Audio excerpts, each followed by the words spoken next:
herringbone tile. Hi there, this is Leif from Good Home Repair. If anybody ever told you that herringbone tile is a little tricky to install, they're right. But I'm going to help you understand how to do it and to recognize that even though it's a little more complex than the running bond systems of installing a subway tile, you can do it. The first thing I'd mention is that you will have more waste because of the shapes and the offcuts, and I dare say maybe even a few errors. So you should round up on your supply order. I'd say a 15% margin is good. Second, take a number of tiles and rack them out so that this pattern that you see before you, you can have it on a table or a countertop, and you can refer to it because it's relatively easy to get confused about where pieces meet and how they join, especially if this is the first time you've done it. Unscrew your outlets and pull them forward. See that carpenter square? That will be one of your best friends in this project. So what you want to do is understand how the pattern sweeps across the area and start relatively in the center. Now in the case of this pattern,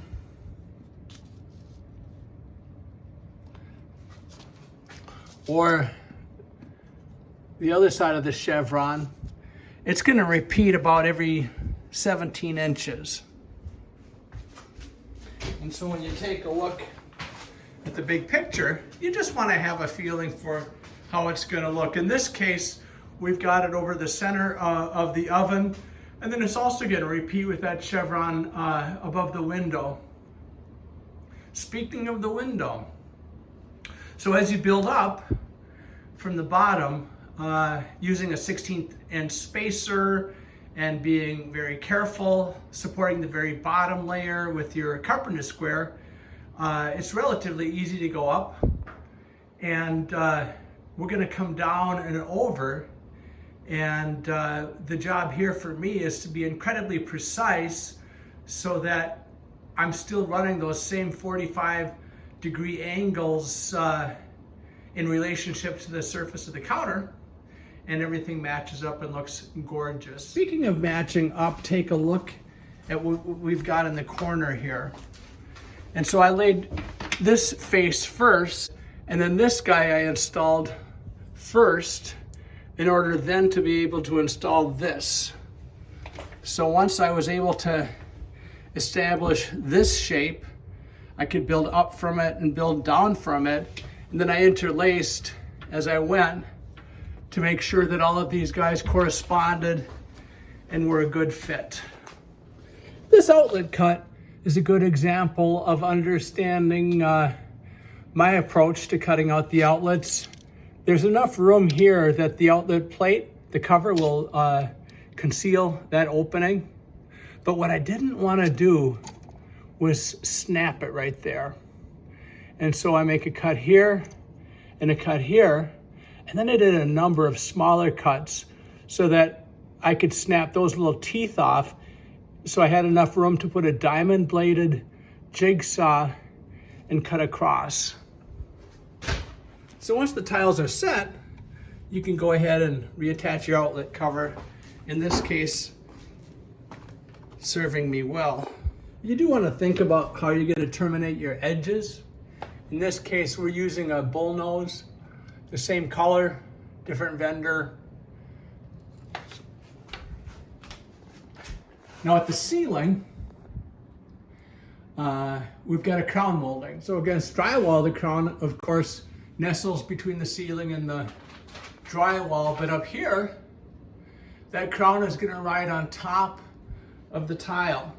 So what I've done is I've ripped down a number of furring strips, painted the bottom, and so I'm going to mount that furring strip to the right of where the tiles go, and then to the left, so that I can mount the crown molding on top of the furring strip, and it'll ride flush at the right level. You've probably seen the use of tape with tiling. The reason I do it is I take a known adhered tile that's had some time to set, and then I can use that to stabilize tiles that I set attached to it, maintaining that perfect angle so that they'll have time to cure and adhere. And I'm going relatively slowly, probably more slowly than I need to, so I can maintain those perfect spaces as I march across the top of the window and ultimately down to conquer what we call left side of the window. Using these spacers is a key. Clearly, you need at least 2 spacers on a plane so that the angle is right. And you want to really snug that tile in. The spacers create a 1/16 inch gap, but if you have just a little bit of a mismatch and you go course upon course upon course, you'll find that you have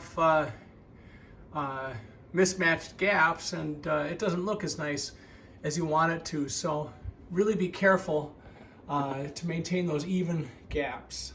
Let's talk about how to make the cuts. So I start with the long end, and so this span is 9 inches, and by the time I get to where the actual tile is going to be 1/16 of an inch later, I'm going to call it 8 and 13/16. So I want to use a pencil to mark where the cut goes. Pencil won't stick onto this glossy porcelain, so instead what I do is I put masking tape on the porcelain, put my mark on, and then using my carpenter's square, I can then inscribe the line where I want to cut.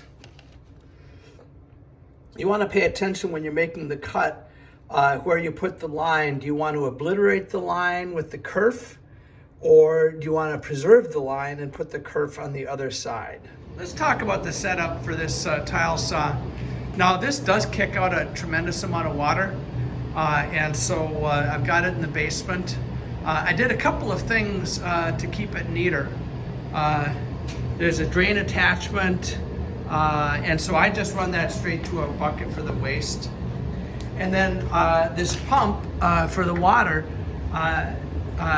the saw instructions have it riding in this reservoir. Now, this amount of powder, this took me a lot of cuts to get there, but most of the reviews for this saw, it's a rigid saw and it's pretty good. Most of the reviews would complain about how often the pump would become clogged. And one reviewer suggested what we're doing here to keep that cooling water separate and clean. And I have not ever had a problem with clogging because of that. So I'm going to set my cut up. The laser makes it really nice to know exactly where you're going. And then I'm using that carpenter's square to make sure that I cut at exactly the angle that I want to cut at. And so in the case of the kerf and where I drew the line, I don't want to obliterate the line. And then the piece that I'm using is the bigger piece is just inside the line. That should all help. Now, if you're an avid and enthusiastic but relatively inexperienced tile setter like me, this might help. Keep a bucket of water with a couple of towels and a sponge on hand. That way you can wipe off any mastic residue that is on the back of your, or thinset residue that's on the back of your tile, so you don't make a mess, or if you get it on your hands, you can clean it off immediately. I find when I'm doing the small areas, I'm going to butter the tile. If I get to a bigger expanse, well then it's really easy to put the thinset directly on the wall, but in these smaller areas, I don't do that. So I hope these pro tips help you. If you're like me and tiling isn't the only thing you do, you're going to find it that herringbone takes you much longer. I would say for me, probably 3 times longer, because I'm going slowly to make sure I don't screw up the pattern. I'm cutting carefully, and in the end, I really think it looks great. So here's the finished result. 2 days later, we're grouted, and I'm sure you'll agree that choosing to install your subway tile in a herringbone pattern creates an upscale and classy look. Good luck!